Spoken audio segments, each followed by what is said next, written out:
ونعوذ بالله من شرور أنفسنا ومن سيئات أعمالنا من يهده الله فلا مضل له ومن يضلل فلا هادي له وأشهد أن لا إله إلا الله وحده لا شريك له وأشهد أن سيدنا وسندنا ونبينا وإمامنا ومولانا محمدا عبده ورسوله صلى الله عليه وعلى آله وصحبه وبارك وسلم تسليما كثيرا كثيرا. أما بعد فأعوذ بالله من الشيطان الرجيم. بسم الله الرحمن الرحيم. لقد من الله على المؤمنين إذ بعث فيهم رسولا من أنفسهم يتلو عليهم آياته ويزكيهم ويعلمهم الكتاب والحكمة وإن كانوا من قبل لفي ضلال مبين. صدق الله العظيم. لائق صدر احترام بزرگوں اور دوستوں،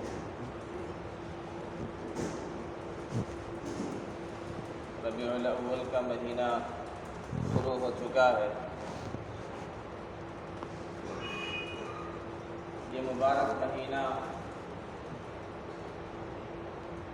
اسے نبی اکرم صلی اللہ علیہ وسلم کی سیرت سے، آپ کی زندگی سے، آپ کی ولادت سے نسبت ہے.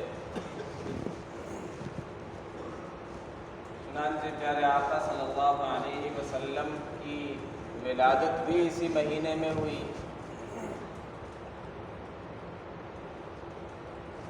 نبوت بھی پیارے آقا صلی اللہ علیہ وسلم کو اسی مہینے میں عطا کی گئی. پہلی وحی تو نازل ہوئی ہے رمضان کے مہینے میں، لیکن رحمت دو عالم صلی اللہ علیہ وسلم کی نبوت یہاں سے ہی شروع ہو گئی تھی. وہ اس طریقے سے کہ آپ ارشاد فرماتے ہیں کہ مجھے خلوت محبوب کر دی گئی. حبب الیہ الخلاء. پھر ابتدا میں آپ کو سچے خواب آیا کرتے تھے، رؤیائے صادقہ آیا کرتے تھے، تو آپ غار حرا میں جایا کرتے تھے، وہاں خلوت آپ کو محبوب ہو گئی تھی، تنہائی میں رہا کرتے تھے، اللہ تعالیٰ کی عبادت میں، اللہ کی یاد میں مشغول رہا کرتے تھے.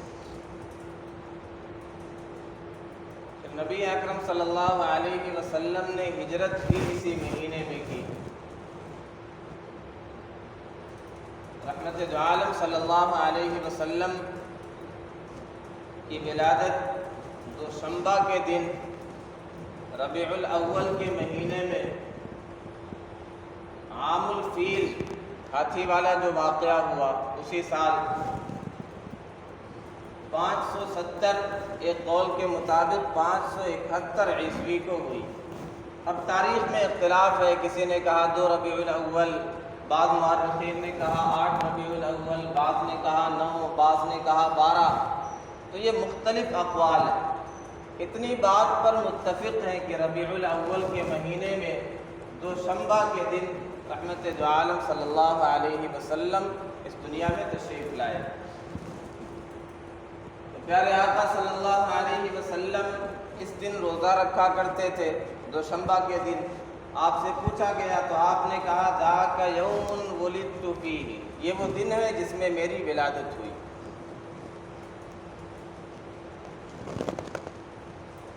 آقا صلی اللہ علیہ وسلم کا دنیا میں تشریف لانا ظاہر سی بات ہے ایمان والوں کے لیے ایک خوشی کی چیز ہے، ایک مسرت کی چیز ہے، اور اہل کتاب تو اس کے ذریعے سے فخر کیا کرتے تھے. وہ کہا کرتے تھے کہ آخری نبی آئیں گے، ان کے ساتھ مل کر کے ہم کفار کے ساتھ مقابلہ کریں گے. وہ بھی اس چیز کو سمجھتے تھے کہ پیارے آقا صلی اللہ علیہ وسلم کی آمد ہمارے لیے باعث افتخار ہوگی، باعث برکت ہوگی. ایک تو یہ ہے کہ آپ کی آمد سے خوش ہونا، مسلمان خوش ہوتے ہیں، کون خوش نہیں ہے کہ پیارے آقا صلی اللہ علیہ وسلم دنیا میں تشریف لائے؟ اس کے لیے تو انبیاء نے بشارت دی۔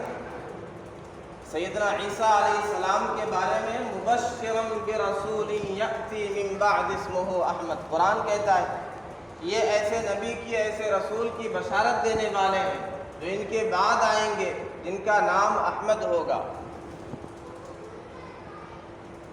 اللہ تبارک و تعالی نے انسانوں پر بے پناہ نعمتیں نازل کی، بے پناہ احسانات کیے، اور ارشاد فرمایا وَإِن تَعُدُّوا نِعْمَةَ اللَّهِ لَا تُحْصُوهَا، اللہ کی نعمتوں کو اگر تم گننا چاہو، شمار کرنا چاہو تو نہیں کر سکتے، لیکن نعمتوں پر احسان نہیں جتلایا۔ ایک نعمت ہے جس پر اللہ تبارک و تعالی نے احسان جتلایا، وہ کون سی نعمت ہے؟ لَقَدْ مَنَّ اللَّهُ عَلَى الْمُؤْمِنِينَ اذ بعث فیہم رسولا، اللہ تعالیٰ فرماتا ہے کہ اللہ نے تم پر احسان کیا ہے۔ کیوں احسان کیا ہے؟ تمہارے درمیان اپنا رسول بھیج کر کے۔ تو یہ احسان جتلایا گیا، یہ نہیں کہا گیا کہ میں نے تمہیں کان دیا ہے، یہ میں نے احسان کیا، میں نے تمہیں آنکھیں دی، یہ میں نے احسان کیا۔ اپنی نعمتوں کو شمار کراتے ہوئے اس کا تذکرہ ہے الم نجعل لہ عینین ولسانا وشفتین، لیکن اس انداز سے نہیں، لقد من اللہ علی المؤمنین، اللہ نے احسان کیا ہے ایمان والوں۔ ایک ہے قلبی طور پہ خوش ہونا، ایک ہے آپ کی آمد کے دن کو سیلیبریٹ کرنا، جشن منانا، تہوار بنا لینا، عبادت سمجھنا، خوشی منانے کو، سیلیبریٹ کرنے کو، جشن کرنے کو۔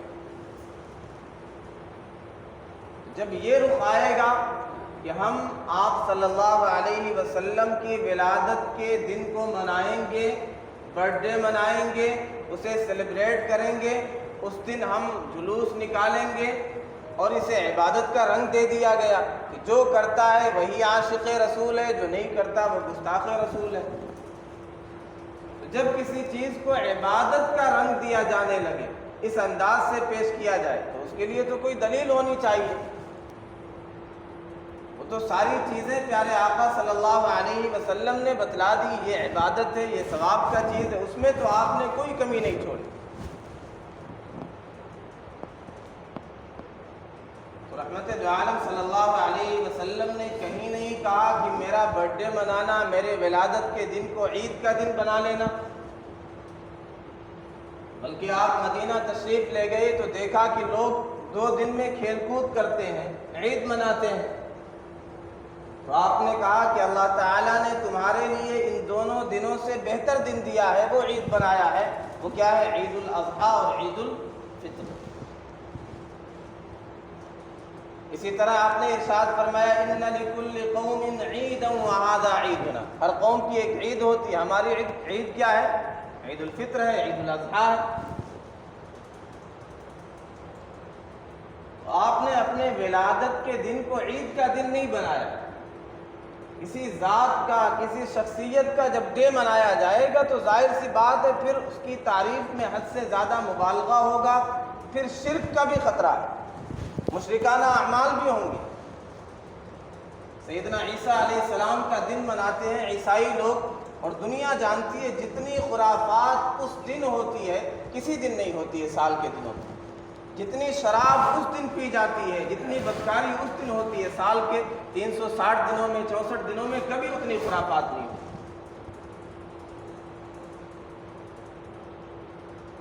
شاید یہی وجہ ہو کہ اللہ تعالیٰ نے دن کو بھی متعین نہیں کیا، تاریخ کو متعین نہیں کیا۔ دن تو خیر دوشنبہ کا متعین ہے، لیکن تاریخ میں اختلاف ہے، کوئی کہتا ہے 2 ربیع الاول، اور بعض مورخین کہتے ہیں 8 ربیع الاول، بعض کہتے ہیں 9 ربیع الاول، بعض کہتے ہیں 12 ربیع الاول، بعض کہتے ہیں ربیع الاول کا مہینہ، بعض کہتے ہیں رجب کا مہینہ، بعض کہتے ہیں کوئی اور مہینہ۔ سیدنا عمر رضی اللہ تعالی عنہ نے جب یہ مشورہ کیا کہ ہم اپنا کیلنڈر کہاں سے شروع کریں، تو ایک رائے یہ بھی آئی کہ پیارے آقا صلی اللہ علیہ وسلم کے ولادت والے دن سے شروع کریں، آپ نے اسے پسند نہیں فرمایا۔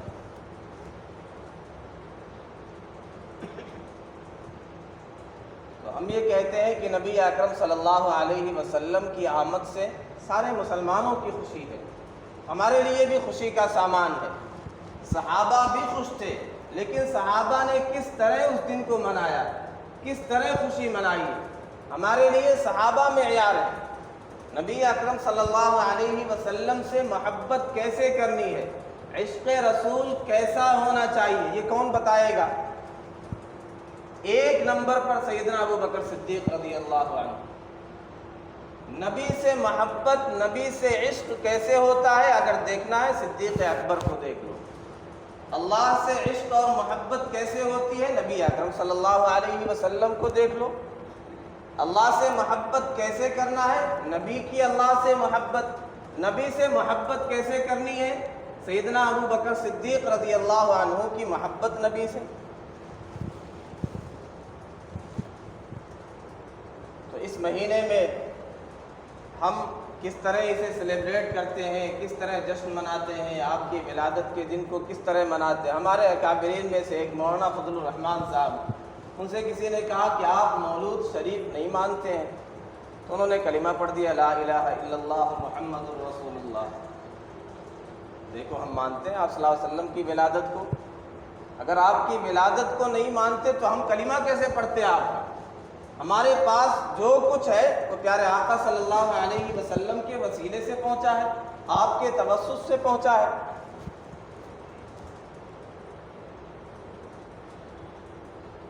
تو ایک ہے خوشی منانا، ایک ہے خوش ہونا قلبی طور پہ۔ تو ہم دیکھ لیں کس طریقے سے ہم خوشی مناتے ہیں، کیا اس طریقے سے خوشی منانا ثابت ہے صحابہ سے جو نبی کے سب سے بڑے عاشق تھے، جو پیارے آقا صلی اللہ علیہ وسلم کی اداؤں پر مر مٹنے والے تھے، کیا ان سے اس طریقے سے ثابت ہے؟ یہ بھی غور کر لیں۔ پھر یہ بھی غور کر لیں کیا اس طرح عقل مند لوگ مناتے ہیں؟ ایک ہوتا ہے بچوں کے خوشی منانے کا طریقہ، ایک ہوتا ہے بڑوں کے خوشی منانے کا طریقہ۔ بچے کیا کرتے ہیں، ان کو بس اچھے کپڑے چاہیے اور اچھے کھانے چاہیے، اچھے جوتے چاہیے، ان کی بس یہ خوشی ہوتی ہے۔ آپ کے یہاں کوئی بزرگ آ رہے ہیں، کوئی بڑے مہمان آ رہے ہیں، تو بچوں کی خوشی کیا ہوگی؟ آج بہت اچھے کھانے بنیں گے، آج پیسے مل جائیں گے، آج اچھا لباس ہم پہنیں گے، اچھے جوتے ہمیں مل جائیں گے، ساری چیزیں نئی نئی ہو جائیں گی۔ بڑوں کی کیا خوشی ہوتی ہے کہ ہمارے جو بزرگ آ رہے ہیں، جو بڑے آ رہے ہیں، جو محترم آ رہے ہیں، جو استاد آ رہے ہیں، ہم ان کی مہمان نوازی کتنے اچھے طریقے سے کریں کہ وہ ناراض نہ ہو جائیں، وہ خوش ہو کر کے جائیں، ان کی باتوں کو ہم مانیں، وہ جو نصیحت کریں اس پر ہم عمل پیرا ہو جائیں۔ یہ بڑوں کا انداز ہوتا ہے۔ نبی اکرم صلی اللہ علیہ وسلم جب ہجرت کر کے مدینہ تشریف لے گئے تو کیا وہاں کے لوگوں نے جھنڈیاں لگائیں اور دیگیں پکائیں؟ وہاں جو بچیوں نے ترانے پڑھائے، عجیب بات ہے، جو بچیوں نے ترانے گنگنائے اس میں بھی کیا ہے کہ ہم اطاعت کریں گے۔ طلع البدر علینا من ثنیات الوداع وجب الشکر علینا ما دعا للہ داع ایہا المبعوث فینا جئت بالامر المطاع۔ وہاں کیا کہہ رہے ہیں کہ اے نبی، اے وہ ذات جو ہمارے درمیان مبعوث ہوئی، آپ ایک ایسی چیز لے کر کے آئے ہیں، ایک ایسا حکم لے کر کے آئے ہیں جس کی اطاعت کی جائے گی، قابل اطاعت امر لے کر کے آپ آئیں۔ یہاں اطاعت کا جذبہ ہے کہ آپ کی بات ہم مانیں گے۔ اور صحابہ نے جا کر کے جب عہد کیا تھا تو یہ ساری چیزیں، یہ وعدہ کیا، یہ عہد کیا مکہ جا کر کے کہ آپ مدینہ تشریف لائیں، ہمارے گھر آپ کے لیے ہیں، ہمارے مال و دولت آپ کے لیے ہے، ہماری زمین آپ کے لیے ہے، ہم آپ کے لیے ہیں، اپنی جانیں آپ پر نچھاور کریں گے، اپنا مال آپ پر لگائیں گے، اپنا گھر بار، اپنی زمینیں، ساری چیزیں آپ پر قربان کرنے کے لیے تیار ہیں۔ جیسے بڑوں کا انداز ہوتا ہے، اس طرح آپ صلی اللہ علیہ وسلم کی ولادت کے موقع پر ہم بھی عہد کر لیں، ہم بھی وعدہ کر لیں۔ تو خوشی منانے کا وہ طریقہ جو صحابہ سے ثابت ہے، جو نبی اکرم صلی اللہ علیہ وسلم کا طریقہ تھا، اس طرح ہم منائیں کہ پیارے آقا صلی اللہ علیہ وسلم دوشنبہ کے دن روزہ رکھا کرتے تھے، تو ہم بھی روزہ رکھیں۔ تو آپ نے فرمایا کہ میری اس دن ولادت ہوئی اس لیے میں روزہ رکھتا ہوں، اور اس کے علاوہ اس دن اللہ کے یہاں اعمال پیش ہوتے ہیں، اس لیے روزہ رکھتا ہوں۔ تو اس دن ہم روزہ رکھ کر کے اس طرح خوشی کا اظہار کریں، اور وہ سارے خیر کے اعمال جس سے اللہ راضی ہوتا ہے، جس سے رسول اللہ راضی ہوتے ہیں، وہ خیر کے اعمال کریں تو اللہ بھی راضی ہوں گے، اللہ کے رسول بھی راضی ہوں گے۔ اور دنیا کی چیزوں سے ہم جھنڈی لگا لیں، اچھا کھانا پکا لیں، جلوس نکال لیں، آتش بازی کر لیں، پٹاخے پھوڑ لیں، اس سے ہم رسول کو راضی نہیں کر سکتے۔ نبی اکرم صلی اللہ علیہ وسلم کے یہاں دنیاوی چیزوں کی اتنی اہمیت نہیں تھی، نہ کبھی دنیاوی چیز کے نقصان پر پیارے آقا صلی اللہ علیہ وسلم غضبناک ہوئے۔ وہ ہم سب جانتے ہیں کہ آپ نے نہ کبھی کسی خادم کو مارا، نہ کبھی کسی خاتون کو مارا، نہ کبھی کسی غلام کو مارا۔ ما ضرب رسول اللہ صلی اللہ علیہ وسلم خادما ولا امرأة قط۔ کیا دنیاوی نقصان نہیں ہوا ہوگا؟ بہت ہوا، لیکن آپ کی نگاہ میں ان چیزوں کی اتنی اہمیت تھی ہی نہیں۔ منتقم رسول اللہ صلی اللہ علیہ وسلم لنفسہ قط۔ اپنی ذات کے لیے آپ نے کبھی انتقام لیا ہی نہیں۔ سیدنا انس فرماتے ہیں 11 سال میں نے آقا صلی اللہ علیہ وسلم کی خدمت کی، کبھی آپ نے یہ نہیں کہا کہ یہ کام تم نے ایسے کیوں کیا، یہ کام ایسے کیوں نہیں کیا۔ ہاں دین کا معاملہ ہوتا تھا تو اس پر ناراض ہوتے تھے، دین کا کام کسی نے اچھی طرح کیا تو اس پر خوش ہوتے تھے۔ تو اگر ہم دین کے احکام پر عمل کریں گے، اللہ کے احکام پر عمل کریں گے، رسول اللہ صلی اللہ علیہ وسلم کی سنتوں پر عمل کریں گے، اس سے آپ کی رضا کو حاصل کر سکتے ہیں۔ دین کے خلاف کام کر کے صرف ہم اس مہینے میں جھنڈی لگا لیں اور قمقمے لگا لیں، یہ تو بچوں کا انداز ہوتا ہے۔ اور بعض علاقوں میں تو یہ ہوتا ہے کہ جیسے ٹول پلازے ہوتے ہیں ویسے دسیوں جگہ روک کر کے پیسے وصول کیے جاتے ہیں۔ کیا بات ہے؟ نبی کا مولود منانا ہے، عید میلاد النبی منانا ہے، کیا آپ کو نبی سے محبت نہیں ہے؟ کیوں نہیں محبت ہے؟ تو پیسے نکالیے۔ تو یہ اس انداز سے بھی، تو یہ تو بچوں کا طریقہ ہوتا نا کہ عید کے دن ابو سے بھی پیسہ چاہیے، چچا سے بھی پیسہ چاہیے، ہر ایک سے پیسہ چاہیے۔ تو ان کی تو یہ عید ہوتی ہے، اس طریقے سے خوشی ہوتی ہے، بڑوں کی یہ خوشی تو نہیں ہوتی، ان کا یہ انداز تو نہیں ہوتا ہے۔ بہرحال اس مہینے میں اور نبی اکرم صلی اللہ علیہ وسلم کی ولادت کے دن میں ربیع الاول کے مہینے میں ہمارا وہ انداز ہونا چاہیے جو صحابہ کا، کہ ہم یہ عہد کر لیں کہ نبی اکرم صلی اللہ علیہ وسلم کی آمد سے اگر ہمیں خوشی ہے، واقعی ہم محبت کرنے والے ہیں، سچے عاشق رسول ہیں، تو اس طرح نہیں منائیں گے جیسے دنیا والے سیلیبریٹ کرتے، جیسے صحابہ نے منایا، جیسے صحابہ نے آپ سے محبت کا اظہار کیا، اپنی خوشی کا اظہار کیا، اس طریقے سے ہم کریں گے کہ پیارے آقا صلی اللہ علیہ وسلم کے فرمان کے مطابق اپنی زندگی گزاریں گے، آپ کی سنتوں کے مطابق اپنی زندگی گزاریں گے۔ یہ کیا زندگی ہے کہ نبی اکرم صلی اللہ علیہ وسلم کے فرمان پر عمل کرنے کے لیے تیار نہیں، نبی کا نام آیا تو نعرہ لگانے کے لیے تیار ہے، لیکن نبی کا حکم آیا، نبی کا نام سن کر تو جھوم جاتے ہیں اور نبی کا حکم سن کر گھوم جاتے ہیں۔ تو یہ صحابہ اور نبی کے سچے عاشقوں کی شان نہیں ہوتی ہے۔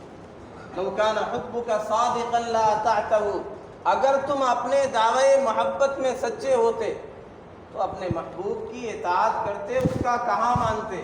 ان المحب لمن يحب مطیع، جو محب ہوتا ہے، جو حقیقی عاشق ہوتا ہے، وہ اپنے محبوب کا کہاں مانتا ہے۔ صحابہ کرام رضوان اللہ علیہم اجمعین نے کس طرح زندگی گزاری، پیارے آقا صلی اللہ علیہ وسلم نے جب جو حکم دے دیا پھر اس میں کوئی چوچرا نہیں تھا، کوئی تعمل نہیں تھا، کوئی اف اینڈ بٹ نہیں تھا۔ حکم آ گیا فَوَلُّوا وُجُوهَكُمْ قبل المسجد الحرام، بیت المقدس سے قبلہ بدل گیا ہے، اب بیت اللہ کی طرف اپنا رخ کر لو۔ ایک نماز کا بھی انتظار نہیں کیا، اسی حالت میں اپنا رخ گھما لیا۔ نبی اکرم صلی اللہ علیہ وسلم نے جب آپ کی طرف سے اعلان کر دیا گیا الا وان الخمر قد حرمت، سنو شراب حرام کر دی گئی ہے، جو جس حالت میں تھا اس نے ارادہ کر لیا کہ اب اسے چھوڑنا ہے۔ جن کے منہ کے قریب تھی انہوں نے وہیں سے اٹھا کر کے پھینک دیا، جن کے گھروں میں مٹکے پڑے تھے انہوں نے مٹکے توڑ دیے۔ یہ محبت ہوتی ہے پیارے آقا صلی اللہ علیہ وسلم، حتیٰ کہ جن برتنوں میں یہ چیزیں بنایا کرتے تھے اسے بھی استعمال کرنا چھوڑ دیا۔ آپ نے منع بھی کیا، اور یہ طریقہ بھی ہوتا ہے، آپ نے منع کیا، ایک قبیلہ آیا تو آپ نے 4 چیزوں کا حکم دیا، 4 چیزوں سے منع کیا، اس میں 4 برتن تھے۔ نہاہم عن الحنتم والدباء والنقیر والمزفت، تاڑکول کے برتن، تاڑکول لگا ہوا ہے، اس کے مسامات سوراخ بند ہیں تو اس میں تیزی سے شراب تیار ہو جاتی تھی، جلدی سے تیار ہو جاتی تھی، آپ نے اس برتن سے بھی روک دیا۔ کدو کا برتن ہوتا تھا، اس میں شراب رکھ کر کے بناتے تھے، ظاہر ہے اس کے مسامات بھی بند ہوتے تھے تو اس میں بہت تیزی کے ساتھ شراب تیار ہوتی تھی، آپ نے اس سے منع کر دیا۔ روغنی گھڑا اس کے برتن سے منع کر دیا، تو برتنوں سے بھی منع کر دیا، وہ سارے صحابہ اس کے استعمال سے بھی رک گئے۔ تو آپ نے جن چیزوں سے جب منع کیا صحابہ رک گئے، ہم بھی آج یہ عہد کر لیں کہ ربیع الاول کا مہینہ آیا، پیارے آقا صلی اللہ علیہ وسلم کی ولادت کا مہینہ آیا، ہم بھی زندگی اس طرح گزاریں گے کہ پیارے آقا صلی اللہ علیہ وسلم نے جن چیزوں سے منع کیا ہمیشہ کے لیے رک جائیں۔ سیدنا عمر رضی اللہ تعالی عنہ فرماتے ہیں کہ جب پیارے آقا نے کہا کہ لا تحلفوا آباءکم او کما قال علیہ الصلوۃ والسلام، کہ جیسے زمانے جاہلیت میں اپنے آباء و اجداد کی قسم کھایا کرتے تھے اب وہ قسمیں اٹھانا چھوڑ دو۔ فرماتے اس کے بعد سے کبھی میں نے اپنے آباء و اجداد کی قسم نہیں اٹھائی۔ ایک صحابی آئے، انہوں نے کہا یا رسول اللہ میں دیہاتی ہوں اور ہمارے یہاں علاقے میں لوگوں کے اندر سختی ہوتی ہے، تو آپ نے کہا لا تسبن احدا، دیکھو کسی کو گالی مت دینا۔ تو فرماتے ہیں اس ذات کی قسم جس کے قبضے میں میری جان ہے، اس دن سے لے کر کے آج تک میں نے نہ کسی انسان کو گالی دی ہے نہ کسی جانور کو گالی دی۔ ہم بھی دیکھ لیں ہماری زبان کس طرح استعمال ہوتی ہے، کیا ہم قسمیں کھانا ہم نے چھوڑ دی آباء و اجداد کی، غلط قسمیں کھانا؟ کیا ہم نے گالی گلوچ کرنا چھوڑ دیا؟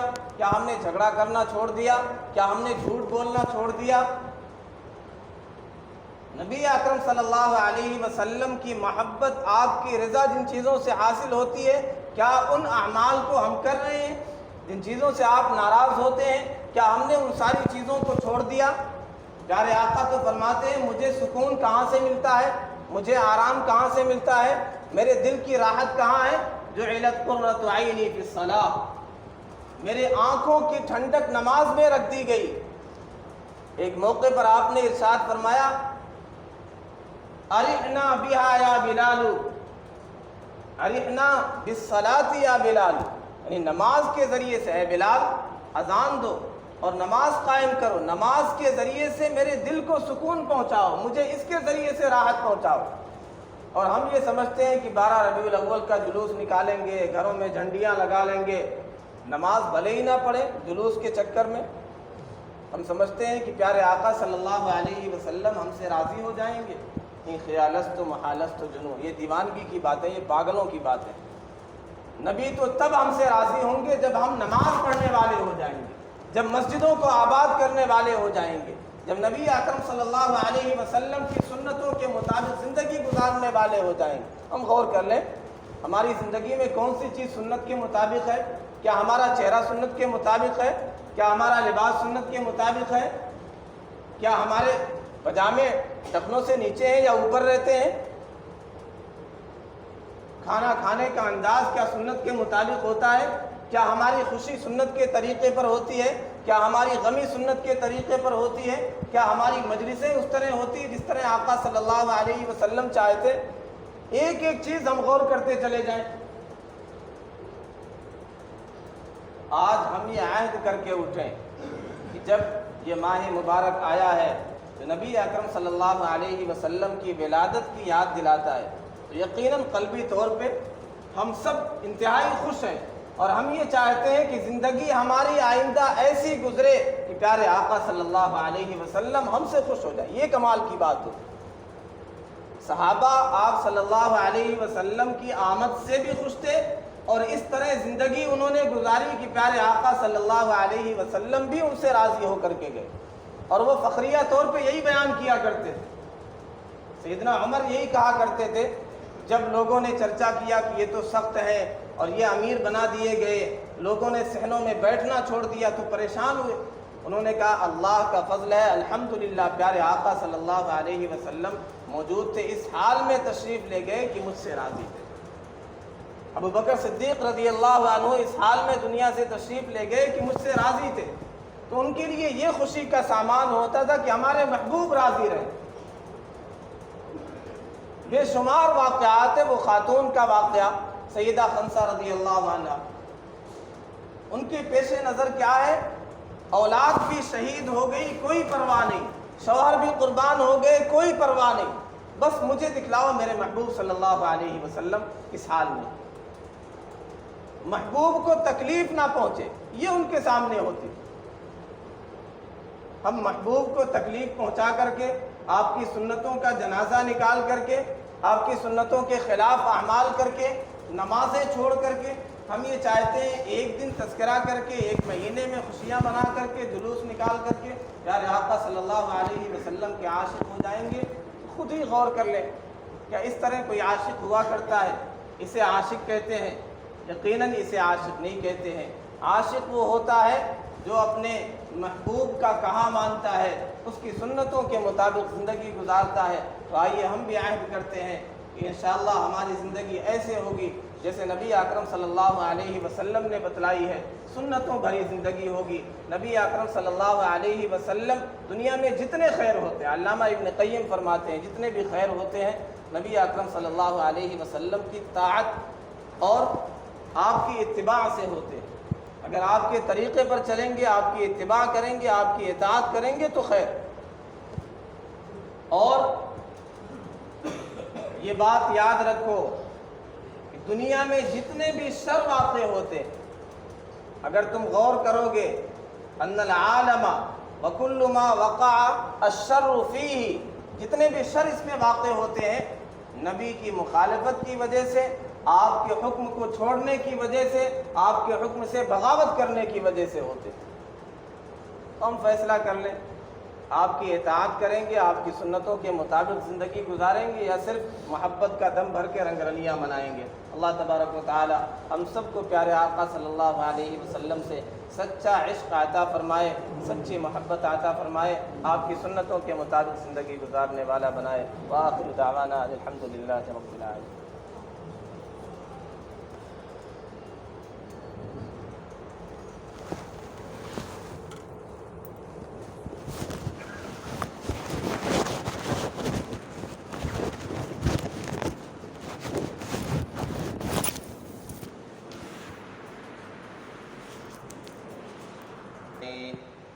ونعوذ بالله من شرور أنفسنا ومن سيئات أعمالنا، من يهده الله فلا مضل له ومن يضلل فلا هادي له، وأشهد أن لا إله إلا الله وحده لا شريك له، وأشهد أن سيدنا